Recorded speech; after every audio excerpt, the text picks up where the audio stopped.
எனக்கு வந்து இந்த ஆல்ட்ரேஷன் மாடிஃபிகேஷன் வேலை இதில் கொஞ்சம் மிச்சம். I am restricted, fixed upon the web. I need to kick the habit that my mind is breathing in. Break out, I've got to see. Spent all my life holding all of it closely. I played it innocent, a feel of discontent. I'm finally facing it all, fearless.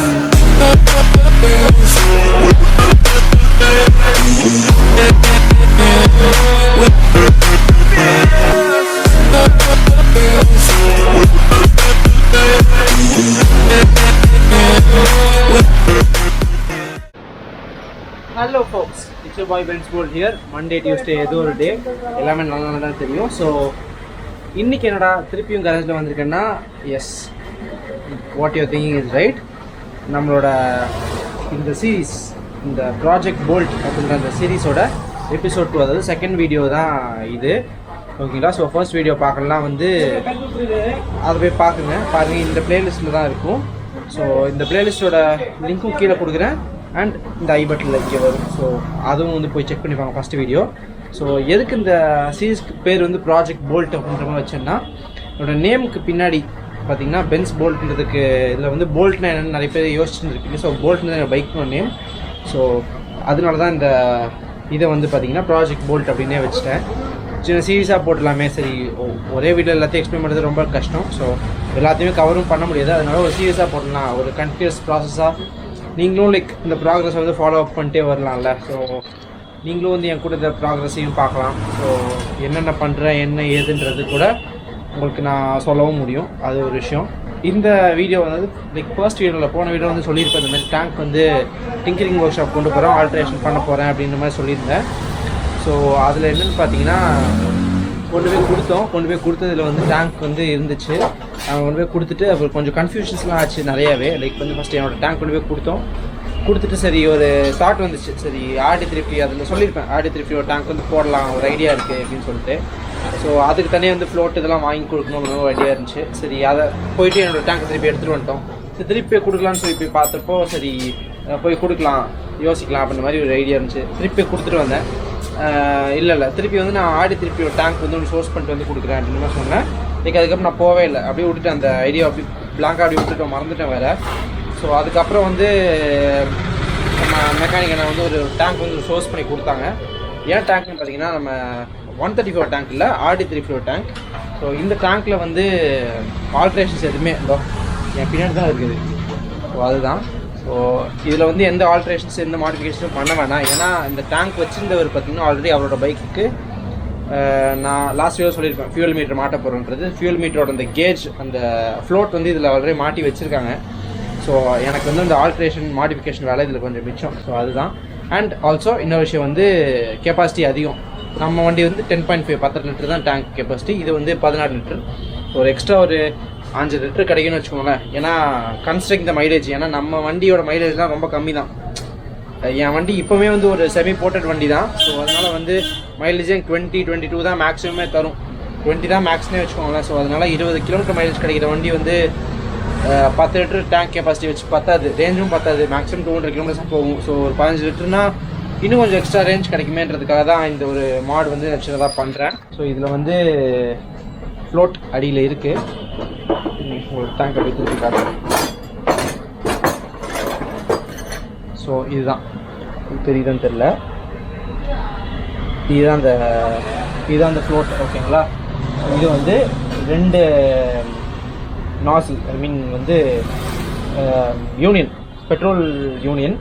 எதுக்கு 2டா அப்படின்னு கேட்டிங்கன்னா, வந்து RD350 வந்து 2 cylinder. So twin cylinder bike அப்படின்றனால ஒவ்வொரு கார்பரேட்டுக்கும் ஒன்று தனியாக கொடுத்துருப்பாங்க. ஸோ அதுதான் 1 and 2. நம்ம பைக் வந்து தேவையில்லை. ஸோ அதனால் ரெண்டுமே கனெக்ட் பண்ணி ஒன்றா வந்து கனெக்ட் பண்ணி வச்சுருக்கோம். ஸோ அதனால் அது தேவையில்லை. அண்ட் இதுதான் வந்து அந்த கேஜ், ஐ மீன் ஃபியூல் மீட்டருக்கான ஃப்ளோட்டு ஆல்ரெடி வந்து ஒரு இன்ஸ்டால் பண்ணி மாடிஃபை பண்ணி வச்சுருக்காரு.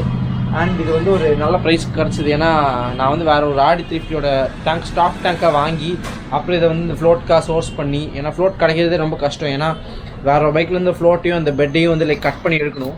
ஸோ அதை வந்து கட் பண்ணி எடுத்து அதை வந்து சோர்ஸ் பண்ணி அப்புறம் திருப்பி இதில் மாட்டி வெல்டு பண்ணி எக்ஸ்ட்ரா ஒரு புது டேங்க் வந்து எதுக்கடா வந்து நாசம் பண்ணணுன்ற மாதிரி ஒரு சின்ன சின்ன தாட்லாம் இருக்கும்ல. ஸோ அதுதான் மெயின் விஷயம். இது வந்து எனக்கு இந்த மார்ட்ஸோட வந்தது வந்து ஒரு நல்ல பை அப்படின்றதான் சொல்லுவேன். ஒரு நல்ல டீல் கிடச்சிது. ப்ரைஸ் எதுவுமே இது சொல்ல போகல, பட் ஒரு நல்ல டீலுக்கு வந்து எனக்கு கிடச்சிதுன்னு தான் சொல்லலாம். ஓகேங்களா? ஸோ அதுதான் இது வந்து ஒரு விஷயம். இந்த வீடியோ வந்து எதுக்குன்னா வந்து நான் ஆக்சுவலி வந்து என்னென்ன ஸ்பேர்ஸ் வந்து இப்போதைக்கு சோர்ஸ் பண்ணியிருக்கேன் அப்படின்றது தான் பற்றி தான் ஒரு சின்ன ஒரு வீடியோன்னு வச்சுக்கோங்க. ரொம்ப பெரிய லாங் வீடியோலாம் இல்லை, ஒரு சின்ன வீடியோ தான் மேக்ஸிமம் இருக்கும். ஒவ்வொரு வீடியோலையும் வந்து இது பற்றி காட்டுவேன். இன்னொரு விஷயம் வந்து என் பேக்கில் வந்து வச்சுருக்கேன். ஓகே, ஸோ அதாவது என்னென்னு பார்த்தீங்கன்னா பேக் தெரியும். எஸ், ஸோ இதுதான் கைஸ். இது வந்து என்னடா இன்ஜின் கவரை காட்டுறேன்னு நினைக்காதீங்க.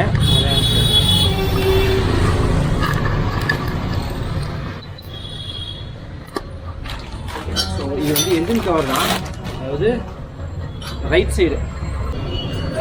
இது வந்து எதுக்குன்னு பார்த்தீங்கன்னா, நம்ம வண்டியிலே இது இருக்குது, எதுக்குடா இது வந்து தனியாக காசு கொடுத்து வாங்கியிருக்கு அப்படின்ற மாதிரி யோசிப்பீங்க. ஸோ இங்கே ஒரு சின்ன நாசில் மாதிரி இருக்குது. இது வந்து எதுக்குன்னா ஆர்பிஎம் மீட்டர் செட் பண்ணுறதுக்காக. இது வந்து RXZலேருந்து எடுத்துருக்கோம், 5 ஸ்பீட்லேருந்து. ஸோ அதுதான் இந்த இது. நம்மளோட சைடு கவர் வந்து நம்ம கழட்டி நம்ம அப்படி ஸ்டாக்காக வச்சுருக்கிறோம் ரூமில். இது வந்து எதுக்கு இந்த இது வாங்கியிருக்கேன்னா, இதுவும் வந்து பார்த்திங்கன்னா 4 டேயில் கிடச்சிது. இது எதுக்கு வாங்கியிருக்கேன் மெயின் விஷயம்னு பார்த்தீங்கன்னா, ஆர்பிஎம் மீட்டர் செட் பண்ணுறதுக்காக தான், வேறு எதுவுமே இல்லை. எனக்கு வந்து இப்போ நான் வந்து ஒரு ஃபியூல் மீட்டர் வந்து மாட்ட போகிறேன். அது ஃபியூல் மீட்டர் சென்ஸ் ஒரு ஸ்பீடோ மீட்டர் மாட்ட போகிறேன், ஸ்பீடோ மீட்டர் அசம்பி மாட்ட போகிறேன். அதில் பார்த்தீங்கன்னா உங்களுக்கு அதுவும் வந்து வாங்கியிருக்கேன். இருங்க, அதுவும் உங்களுக்கு காட்டுறேன். ஸோ இதான் இது தெரியுதா? இது வந்து ஒரு RX கிங்கோட மீட்ரு. ஸ்பீடோ மீட்டர் இருக்கும், அதாவது ஆர்பிஎம் மீட்டர் இருக்கும், நடுவில் வந்து ஃபியூல் கேஜ் இருக்கும். ஓகேங்களா? இது பார்த்தீங்கன்னா RX கிங்கோடதுன்றால 160 வரைக்கும் இதில் லிமிட் கொடுத்துருக்காங்க. நம்ம வண்டியில் வந்து 140 தான் இருக்கும். ஸோ அண்ட் 12,000 RPM வரைக்கும் இதில் இருக்குன்ற மாதிரி காட்டியிருக்காங்க. லெஃப்ட் ரைட் மேலே இண்டிகேட்டர்ஸ்குள்ளே அந்த சின்ன இது இருக்குது. அப்போ நியூட்ரல் இது, ஹை பீம், இவ்வளோதான் இருக்குது பேசிக். அண்ட் இதுக்கு எதுக்காக மெயினாக வாங்கினேன்னா, மெயின் விஷயம் வந்து ஆர்பிஎம் மீட்டரும் இதில் இருக்கும். RXZோட வந்து நான் வாங்கியிருக்கலாம், நல்ல ஆப்ஷன் தான். பட் நான் ஏன் அது வாங்கினேன்னா, அதில் வந்து ஆர்பிஎம் மீட்டர் மட்டும்தான் வரும். எனக்கு வந்து ஃபியூல் மீட்டரும் தேவை அப்படின்றனால ஒரு விஷயம்.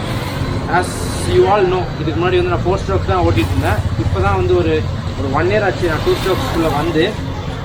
ஸோ அதனால் பார்த்தீங்கன்னா 4 ஸ்ட்ரோக்ஸ்லேருந்து வரும்போது எனக்கு தெரிஞ்சு நான் இதுக்கு முன்னாடி அவெஞ்சர் வச்சுருக்கேன், இப்போவும் வச்சுருக்கேன். ஸோ அவெஞ்சர் இருக்குது, ஸோ ஸ்டன்னரும் வச்சுருந்தேன், உங்களுக்கு தெரியும்ல. ஸோ அதனால் ரெண்டுலேயுமே வந்து ஃபியூல் மீட்டர் இருக்கும். எனக்கு இந்த ப்ராப்ளம் இருக்காது. லைக் வந்து ஒரு அப்ராக்சிமேட்டாக ஒரு ரேஞ்ச் வச்சு நான் ஓட்டிகிட்டு இருப்பேன்னு வச்சுக்கோங்களேன். இது வந்து எப்படின்னு பார்த்தீங்கன்னா, ஒரு 300 கிலோமீட்டர் வந்து வண்டி ஓடுவோம், ஒரு 400 கிலோமீட்டர் ஓடுவோம். லைக் ஒரு இன்னொரு 1/2 டேங்க் இருக்குது, போயிடலாம்னு ஒரு மைண்ட் கால்குலேஷன் வச்சு ஓடிட்டு இருப்போம். ஆல்மோஸ்ட் லைக் கொஞ்சம் ஈஸியாக இருக்குன்னு வச்சுக்கோங்களேன். நமக்கு வந்து பெட்ரோல் வந்து எப்போ ஃபில் பண்ணணும் அப்படின்றத யோசிக்கிறதுக்கு. அது ஒரு விஷயம்.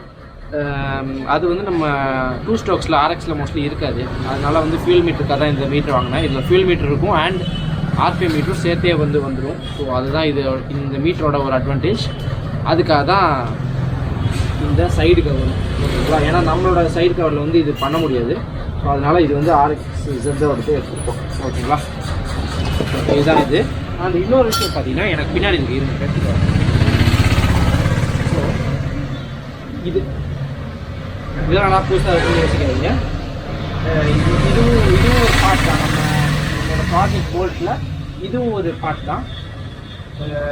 நான் வந்து ஸ்டாக் சீட் வந்து போட போகிறது இல்லை. ஸ்டாக் சீட் வந்து பார்த்தீங்கன்னா ஃப்ளாட்டாக இருக்கும், ரொம்ப கட்ட மாதிரி இருக்கும். அந்த கேனை எடுத்துக்கா கப்பு. இது வந்து பார்த்தீங்கன்னா ஒரு ஷோகனோட சீட்டு, சுசுகி ஷோகனோட சீட்டு. இதை நம்ம அப்படியே போட போகிறதில்ல. இது ஆக்சுவலி ஒரு ஒரிஜினல் சீட் தான். இதை வந்து நம்ம ரீகண்டிஷனிங் பண்ணி போட போகிறோம். இதோட டிசைன்ஸ், இதோட ஸ்பாஞ்சு, இதோட அந்த அவுட்ரு கவர் லுக்கெல்லாம் வந்து நமக்கு தேவை மாதிரி நம்ம மாற்றிக்கிட்டு இதை வந்து போட போகிறேன். ஸோ இதெல்லாம் கொஞ்சம் இதோட சீட்டோட மாடிஃபிகேஷன்ஸ் நல்லா இருக்குது. அதுக்கு தனியாக ஸ்பெசிஃபிக்காக வீடியோ போடுவேனான்றது தெரியல. ஏன்னா அவங்க பண்ணுற ப்ராசஸ்லாம் காட்ட முடியுமான்னு தெரியல. ஏன்னா அவங்க காட்ட விடுவாங்களா என்னன்னு தெரியல. ஸோ அதனால் முடிஞ்சால் காட்டுறேன், ட்ரை பண்ணுறேன். ஸோ அதுதான் இது. ஸோ இப்போதைக்கு வந்து இந்த 3 இது கிடச்சிருக்கு. அண்ட் இன்னொரு விஷயம் வந்து ஃப்ரண்ட்டில் வந்து என் வண்டிக்கு லெக்ஸ் மாற்றணும். என்னடா லெக் ஹேண்டுன்னு சொல்கிறேன்னு நினைக்காதீங்க. லெக்ஸ்னால் வந்து பார்த்தீங்கன்னா ஃபோர்க்கு தான். ஸோ என் வண்டியில் வந்து ஃபோர்க் வந்து சேஞ்ச் பண்ணுறோம். என்னோடய ஸ்டாக் ஃபோர்க் வந்து நான் போடல. வேறு ஒரு ஆஃப்டர் மார்க்கெட் ஃபோர்க்கு. ஆஃப்டர் மார்க்கெட் சென்ஸ் வேறு லோக்கல் ஃபோர்க்குன்னு நினைக்காதீங்க. இது வந்து வேறு ஒரு பைக்லேருந்து எடுத்து போடுற ஃபோர்க்கு. யமஹா தான், அதுவும் ஒரு யமஹா பைக் தான். ஸோ அது என்ன பைக்குன்ற ரிவீல் பண்ண போகல, ஏன்னா அதுதான் வந்து இதுக்கான சீக்ரெட்னு வச்சுக்கோங்க. ஸோ அதுதான். ஸோ வேறு ஒரு பைக்லேருந்து எடுத்து போட போகிறோம். அது வந்து இப்போ நம்ம பைக்கோட ஃபோர்க்கோட இன்னும் கொஞ்சம் சைஸ் ஒரு 2-3 mm வந்து கொஞ்சம் பெருசாகவும் இருக்கும். அதோட டயாவோட சைஸ் வந்து கொஞ்சம் பெருசாகவும் இருக்கும். எனக்கு இன்னும் கொஞ்சம் அதோட வெயிட்டும் கொஞ்சம் அதிகமாக இருக்கும். இன்னும் கொஞ்சம் ஸ்டர்டியாக ஃபீல் ஆகும். ஏன்னா ஃப்ரண்ட்டு வந்து ரொம்ப லைட்டாக ஃபீல் ஆகுது. அதனால் அதுக்காக இந்த ஃபோர்க் வந்து சொல்லியிருக்கேன். ஏன்னா அந்த ஃபோர்க் அசம்பிளி போடும்போது அதுக்கான ட்ரம்மு, அதுக்கான டீ சிஸ்டம், அதுக்கான டாப் லைட் எல்லாமே வந்து அந்த பைக்கோட தூக்கி போட்டால் தான் நமக்கு கரெக்டாக ஃபிட் ஆகும். ஏன்னா ஆர்எக்ஸோட ஃபோர்க் சைஸ் வந்து குட்டி, அது பெருசு இல்லை. ஸோ அதனால் அது நம்ம எதுவும் பண்ண முடியாது அந்த விஷயம். ஸோ அதனால் அந்த வேறு ஃபோர்க் வந்து சொல்லியிருக்கேன், அது வந்துடும். ஸோ அது வந்தோன்னா அதோட ஃபோட்டோ வந்து உங்களுக்கு இங்கே இப்போ ஆட் பண்ணுறேன், ஓகேங்களா? ஸோ அதுதான் இது. அது இப்போதைக்கு என் கையில் வரல. நான் எடிட்டிங் பண்ணும்போது அந்த ஃபோட்டோ வந்து உங்களுக்கு ஆட் பண்ணிடுவேன். அதுதான் இது. ஸோ அதையும் வந்து இன்ஸ்டால் பண்ணுறோம். அது இன்ஸ்டால் பண்ணுறதுலாம் உங்களுக்கு இன்னொரு வீடியோவில் வந்து உங்களுக்கு தனியாக காட்டினேன். ஏன்னா இந்த வீடியோ வந்து ரொம்ப லாங்காக போயிட்டு ஆல்ரெடி. ஸோ அதுதான். அதனால் வந்து என்ன விஷயம்னா இந்த 3 தான் வந்து இப்போதைக்கு எடுக்கிறோம். அண்ட் என்கிட்ட வந்து மற்ற மாட்ஸ் எல்லாமே இருக்குது வண்டியோட ஸ்டெபிலிட்டிக்காக எல்லாமே. ஸோ அதெல்லாமே வந்து அடுத்தடுத்த வீடியோவில் வந்து கண்டினியூ பண்ணுறேன். இப்போதைக்கு நான் வாங்கியிருக்க மெயினான ஸ்பேர்ஸ் இது தான்.